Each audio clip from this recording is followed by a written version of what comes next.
Steve Morris Engines. I'm Steve Morris, and this is an engine that we actually did not build.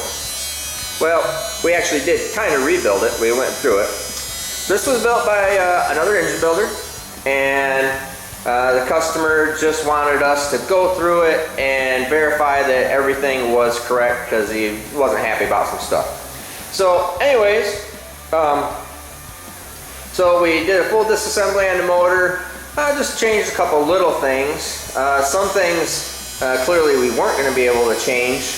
The block that is in here, and I'm not here to trash any manufacturer, especially the ones I deal with. This block is not meant to make the kind of horsepower that he wants to make. So there's a couple things in here. I said, look, everything is okay. It's not exactly the way we would do it, but everything's okay as far as the engine wise.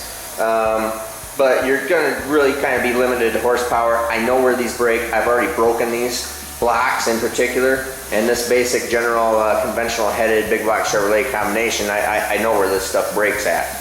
So especially with the aluminum block like what this one is. But anyways, all in all, everything was okay. We just changed some clearances, changed some stuff, and definitely put our camshaft in it. Felt that the camshaft was wrong, and they had previously dynoed it, and well, they had previously dynoed it. So this has a Holley EFI system on it. Has a Alston gear drive with the dry sump fuel pump attachment, which is always pretty cool. Has a Pro Charger 136 on it, and runs on methanol.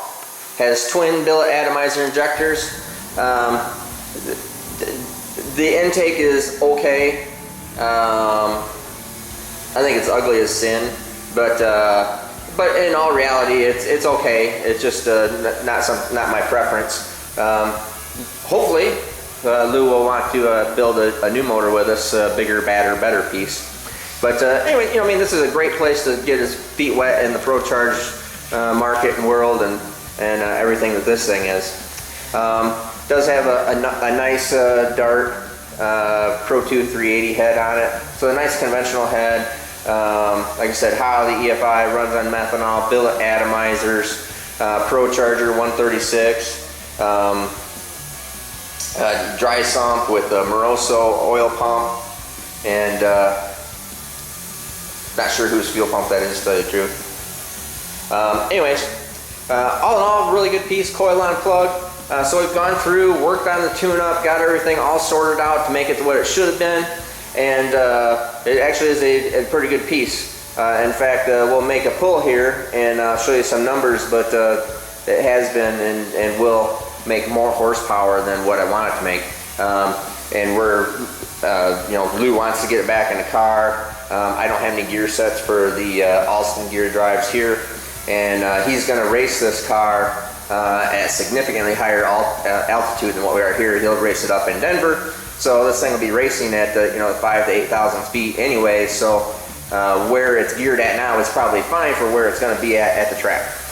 So anyways, like I said, it's all together. It's a nice piece.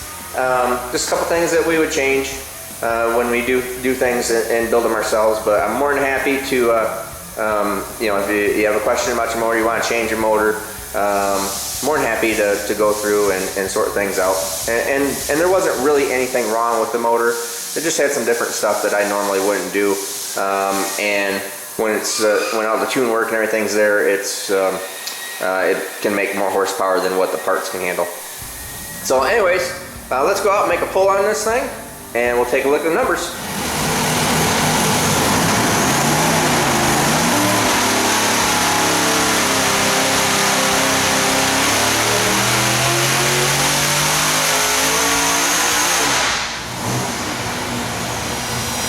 Let's take a look at the numbers. Got the guy welding back there, so sorry about the noise. Get the camera right here. Now, as you can see, it makes great horsepower. No problem with that, as it should. And like I talked about earlier. But anyways, I basically, you know, this is a 7200 made 2703. I wasn't collecting boost on the, or capturing boost data on the dyno. I was doing that on the Holly, and that's at 34 PSI right there. And as you can see right through here, horsepower is still climbing. Even boost or even torque is still climbing up a little bit. It's just starting to roll over a little bit.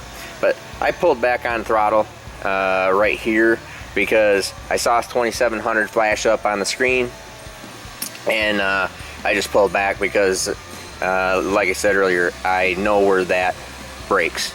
So we don't want to be pushing any harder. That's more horsepower than he's expecting.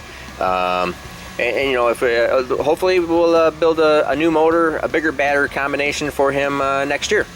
So anyways, as you can see here, 5,000 was 1491, 6,000 was 2065 horsepower, 7,000 was 2564, with a grand total of 2703.